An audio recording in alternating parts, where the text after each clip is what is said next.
Hey Ringside crew, welcome to the internationally known Dudes at Ringside podcast. And now here's your host, Joe Panther III.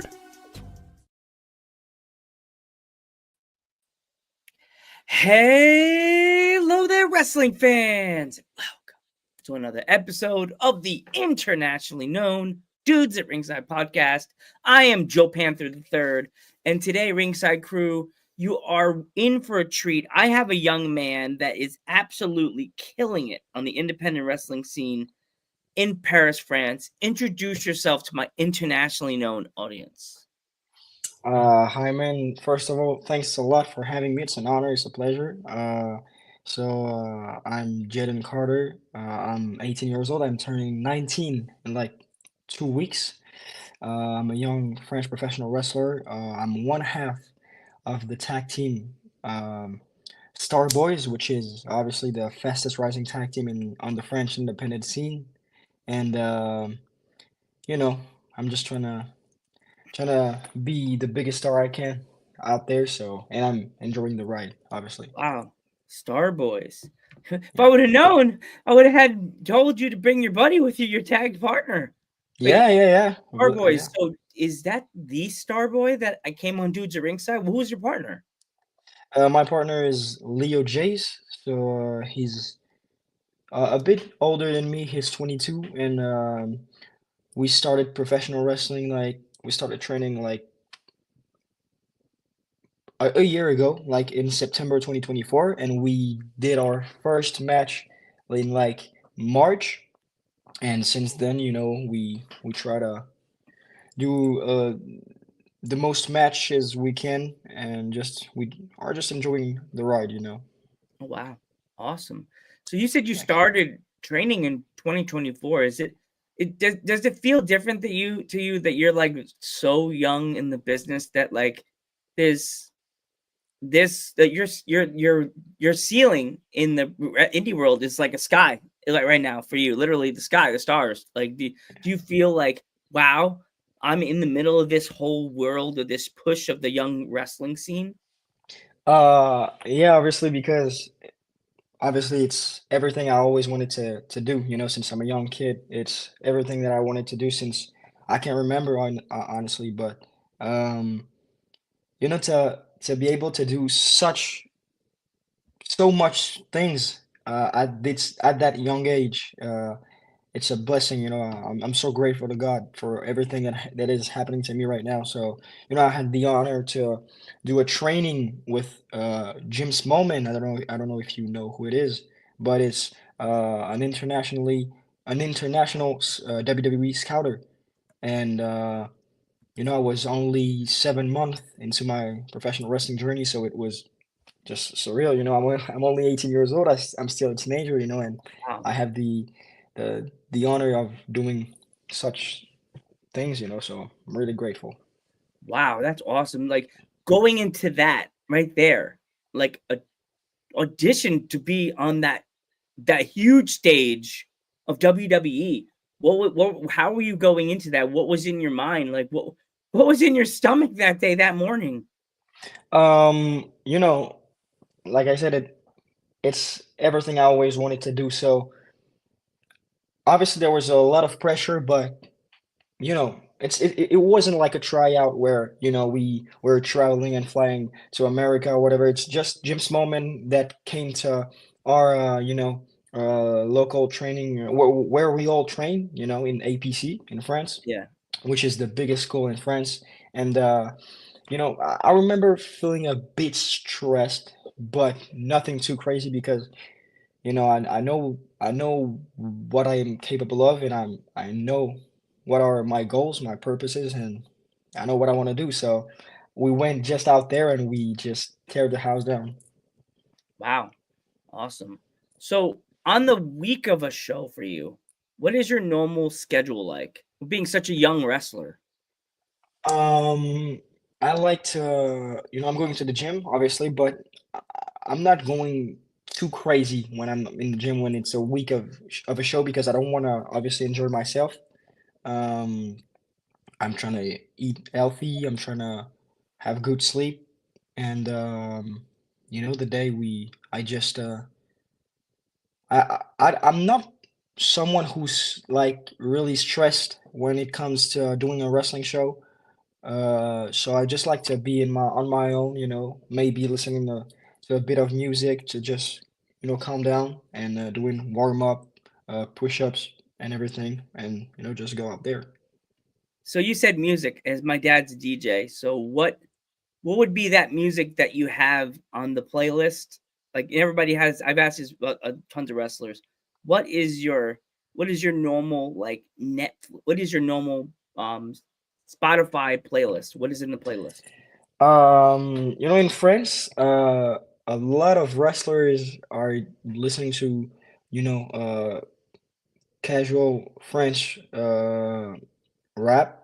But since I'm a young kid, I always was a big fan of, you know, the American culture, like the United States as a whole. So I'm a big US rap fan. So I'm listening to, I don't know, Kendrick, The Weeknd, Drake, uh, all of those guys who basically are my inspiration also in wrestling.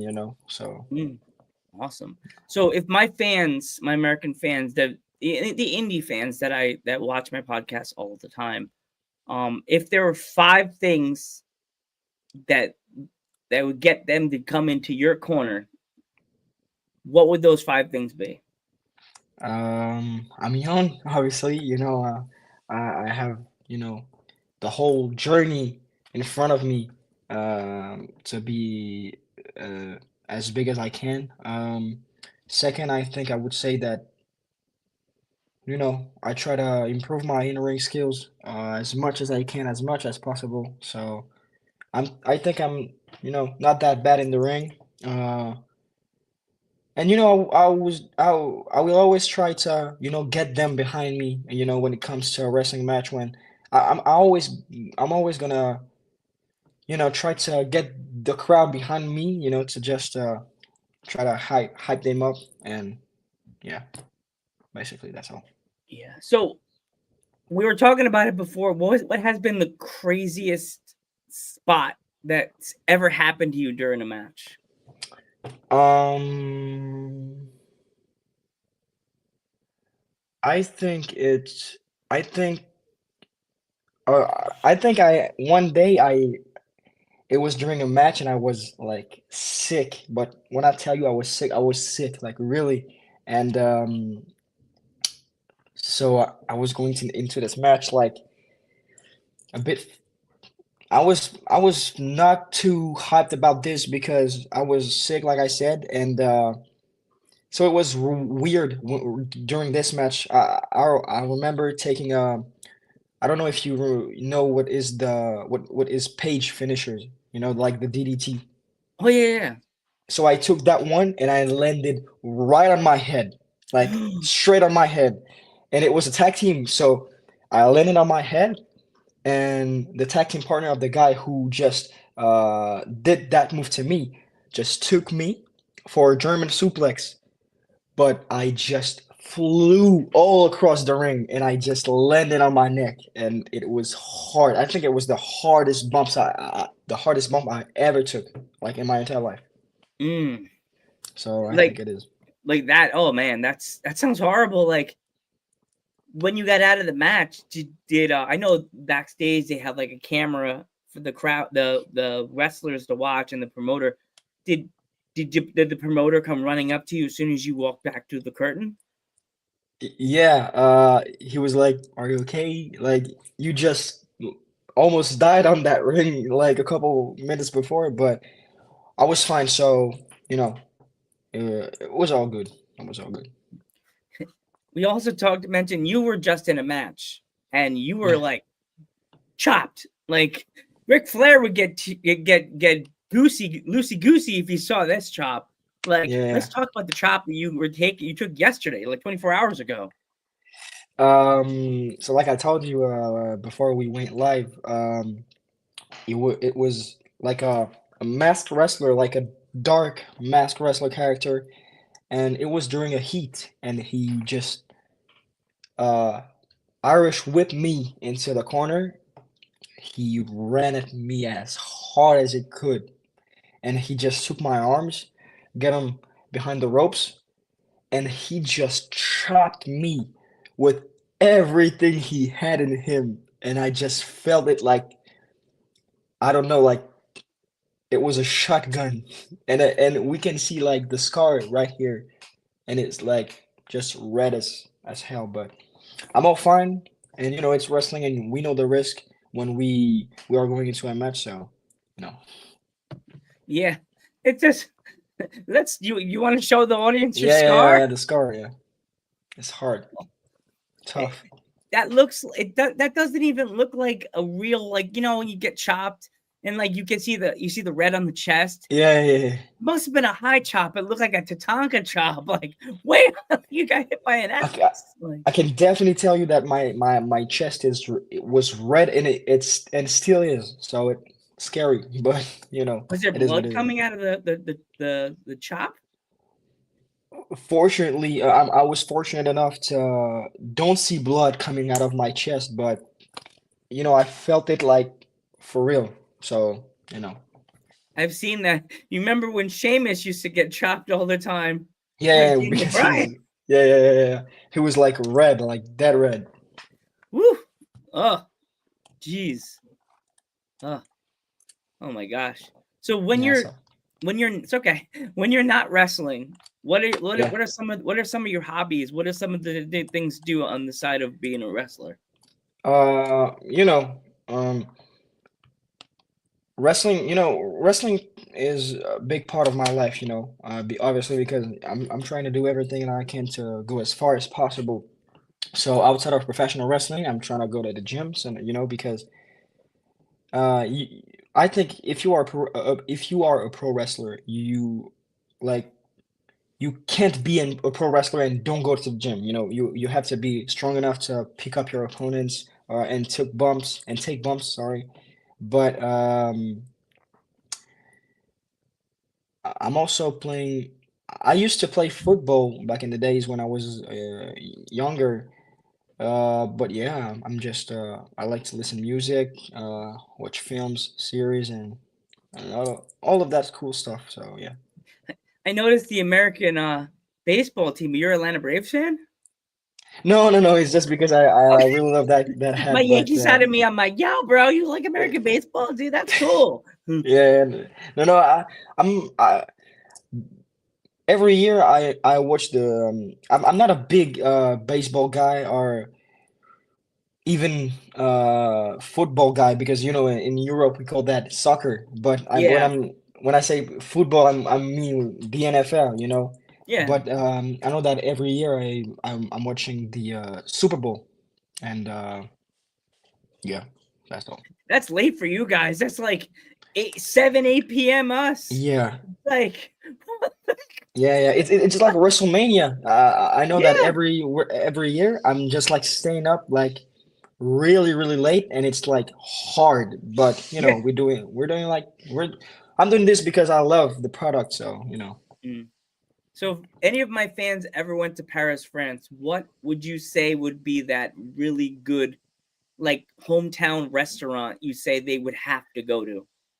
um, I would say there's a restaurant who's called Le Paname, and I know for a fact that it's really good out there. So I think that it definitely would be a great spot for them. Mm. Do Yeah. you have any shows coming up that if anybody's somebody that'd be kind of cool if any of if your fans are watching the podcast and they haven't had a chance to, they want to get to a show and they want to see you live, like how can they see you live? Um, I have a show like I think my month of October is like almost full. Every weekend I'm wrestling almost. So they can find me like in APC, which is like I said, one of the biggest promotion in France. Um, WPE, which I was there yesterday, and like I said, I, I like to think that they would be able to find me everywhere in the near future. It's So awesome. I believe in the youth of indie wrestling and stuff like that. Oh wait, here we go. Boom. Here we go. I gotta answer that question. Yeah, you could ask it. Yeah. All right. So who's Oh, okay. So in my opinion, the greatest French wrestler of all time is I don't know if you know Aigle Blanc. Okay.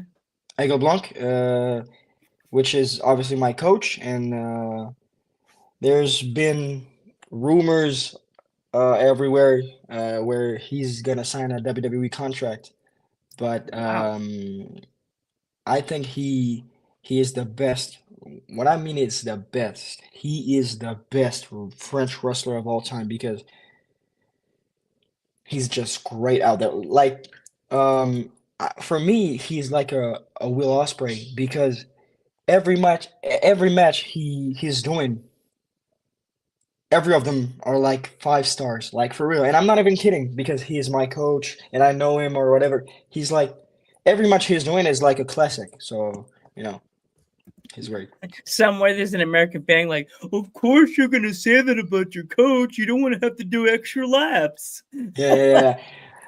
If he wasn't my coach, I definitely were gonna to. I definitely was gonna say that either. So you know, That's nice that you. Most people would be like, yeah, he's a nice guy, but he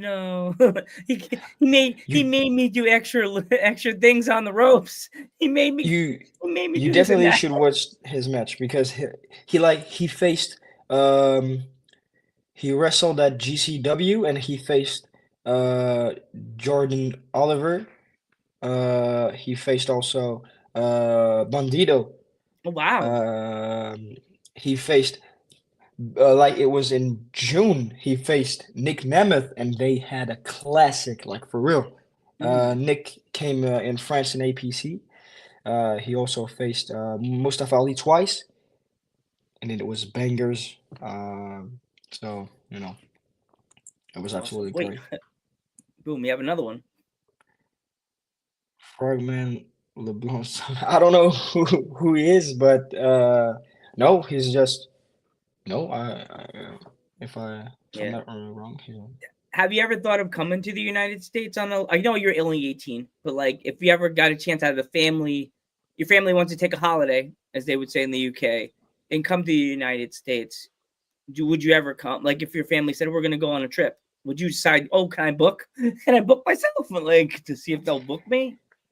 Yeah, I think I'll definitely try because obviously we all have purposes and goals in professional wrestling, but obviously the United States are one of the main goals in for a European professional wrestler because everything is out there, you know. So Yeah, you you know, definitely. If you're going to Florida, my suggestion: if you're going to Florida, try to book yourself in any and all the independent wrestling shows in Florida because one of them, Gangrel owns. all Remember right, the famous Gangrel? yeah, from the Brood, Like the from the vampire. Brood, He yeah, owns a promotion called CCW in Florida, all right, and he's oh man, you go to Gangrel, he'll find something. all right, He'll find something. He'll tell you this needs this, or you need that. Like he's a good coach. I've had a lot of wrestlers that work at Gangrel. There's a lot. There's ones in Orlando. There's ones in that's near Universal in Orlando. There's this one, that one. But if you're coming to New York, there's really good ones like and the New York Wrestling Connection in Pennsylvania, where I go, is PPW. all right, Um, New Grounds and High Grounds is where I always check out and I always talk to the guys there. New Era Pro Wrestling. That's one that's like a smaller, brand new promotion in PA. But yeah, it's one thing to be known in France, but it's good to try to get your feet, dip your toe in the water. You know what I mean? yeah, you're right, yeah, you're right, you're right. Yeah. It's just something. I just feel that you should definitely try. And if when you do, just let me know. If you're coming to PPW where I go all the time, I'd love to take a picture. We can chat for a while and Yeah, I'll introduce you to the guys.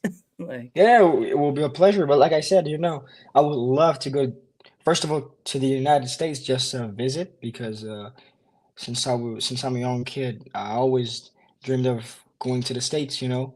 Um, but as a professional wrestler, it will be uh, great. But I know for a fact that, way before that, I just want to, wrestle on every big promotion in Europe. Um, and then I want to go to Japan, and I know that after that I would love to go to the States. So yeah.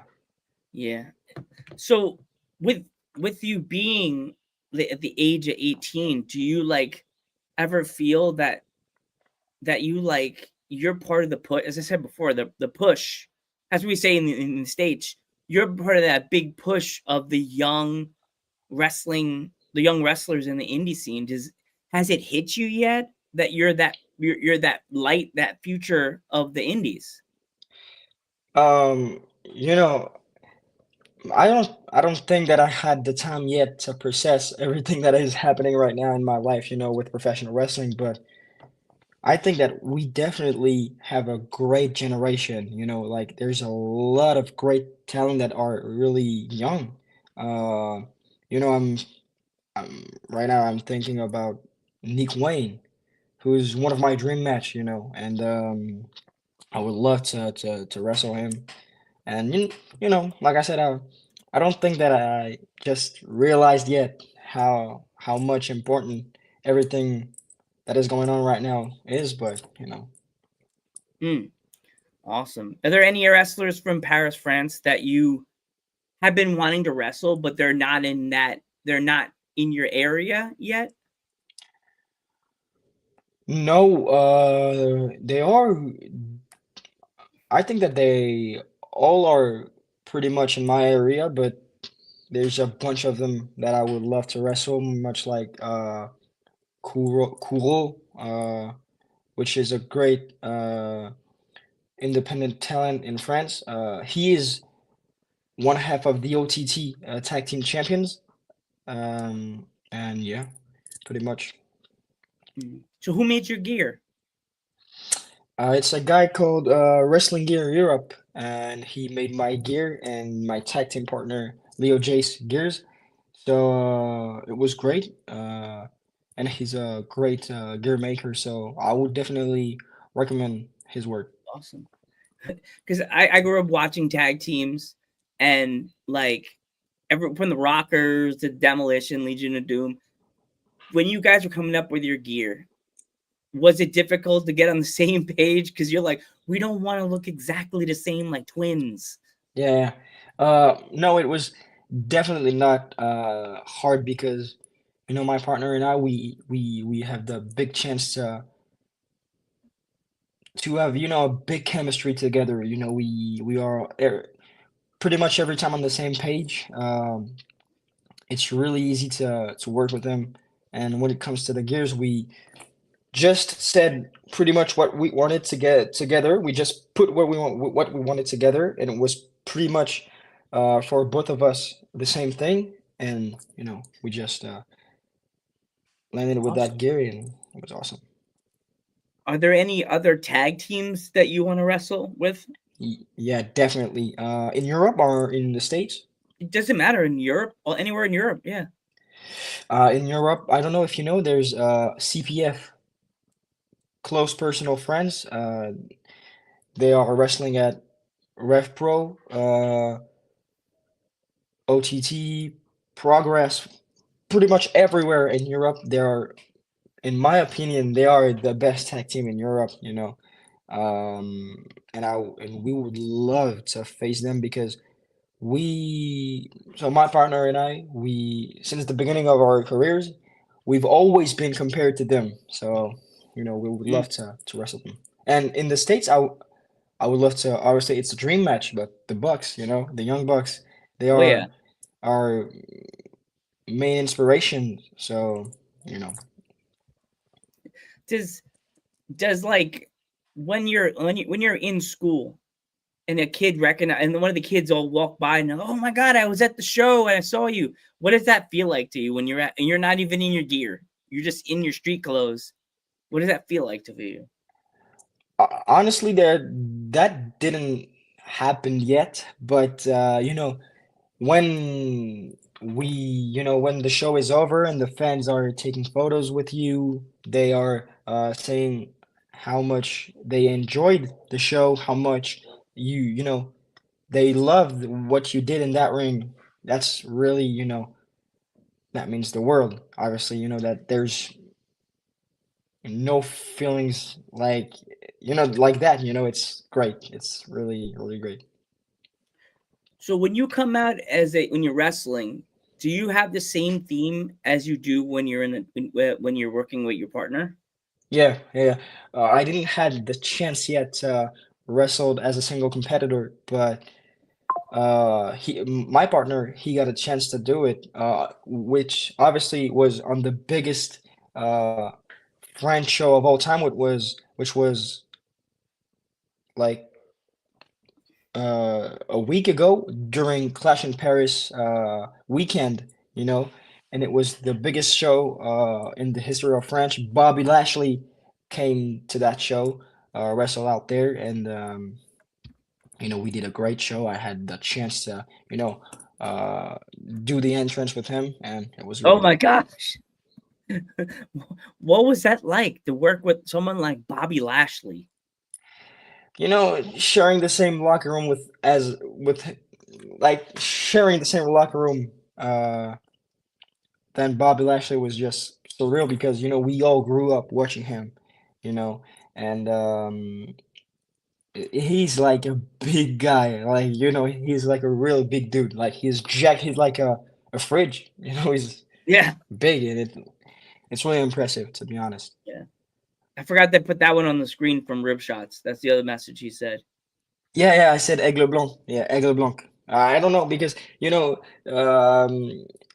in French it's Aigle Blanc, but European or American guys always said like Aigle Blanc.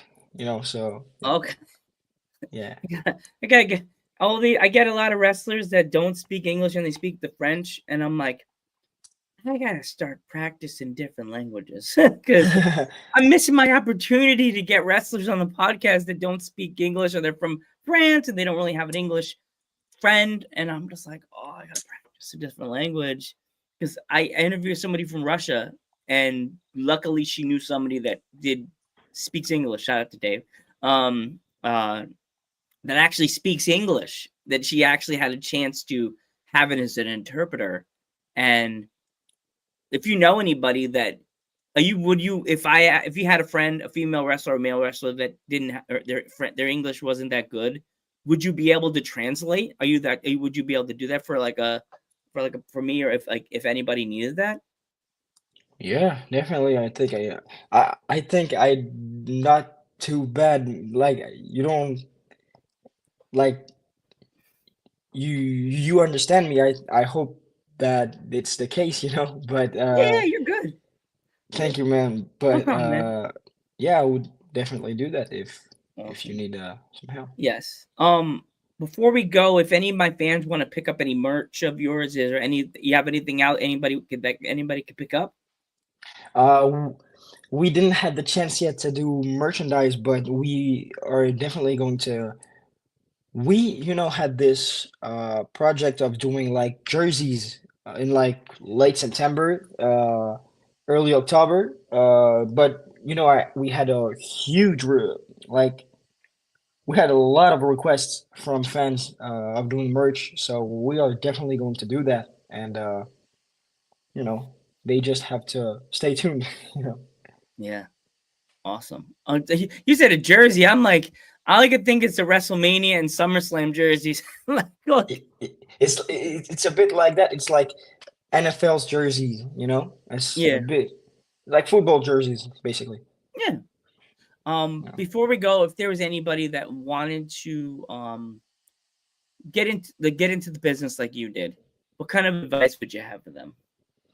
Um, you know, don't rush steps. Don't be, don't have an ego, like a big ego that can, go against you because, for real in that business, you have to be really patient and you have to trust yourself. If you have faith, you have to trust God, and you have to always, and when I mean always, it's like always be positive, no matter what's happening to you, no matter if there's up, is there's also going to be down. But you just always have to be positive and you know keep working, work as hard as you can, and like I said, don't have a too big of an ego, and be coachable. Because a lot of my coaches always taught me that to be really coachable. Because if you don't, you're going to have troubles to if you have plans to go to the WWE, you're going to have troubles to get there because that's one of the main things that they always say when they are doing tryouts. They always say be coachable. Matt Bloom, for example, always said that be coachable and stay you know stay motivated motivated, and everything's going to be fine. Awesome. I want to thank you so much for taking this opportunity as your busy day, Thanks. because today's your Thanks. heel day from your big match and your scar. You got Yeah. think about it. And I don't know if they say this in France, in Paris, but there's a thing in America when you take a bump or whatever. It's called the punch card. Did Yeah, yeah, they talk about that in France? yeah, yeah. We call that the bump card. Yeah. Technically, would you count that as a bump? Like getting the chop? Pretty much. I think he I took took my away first. from me like 10 years from my life. Oh, jeez. You saw the light flash before your Yeah, eyes. yeah, yeah. So you can now say that you could survive a Ric Flair chop or an Yeah, Undertaker and I chop. would love to take a Ric Flair chops. It would be an honor, you know. If you ever got to go to chance to go to the Carolinas, North Carolina, he's always in the bars. So if you like see an Oh, old man with white hair just walking is he? around, yeah, he lives in the Did you have the Carolinas. chance to go rich to him? Or you go to what's the one that WrestleCon. He's always at WrestleCon when they're doing shows. So And you had the chance to go talk to him? sometimes like he'll be No. walking around. I don't know if he'll let you. You have to walk up and see if he's he's not having a bad day. It's Ric Yeah, Flair. yeah, yeah, yeah, yeah. Like, I see. but thank you so much for coming to the podcast. Thank you, Thank fans, you, for man. coming through. I'm Joe Panther the Third, I'm Jen Carter. and we will catch you in the next one. See you. Thanks, man.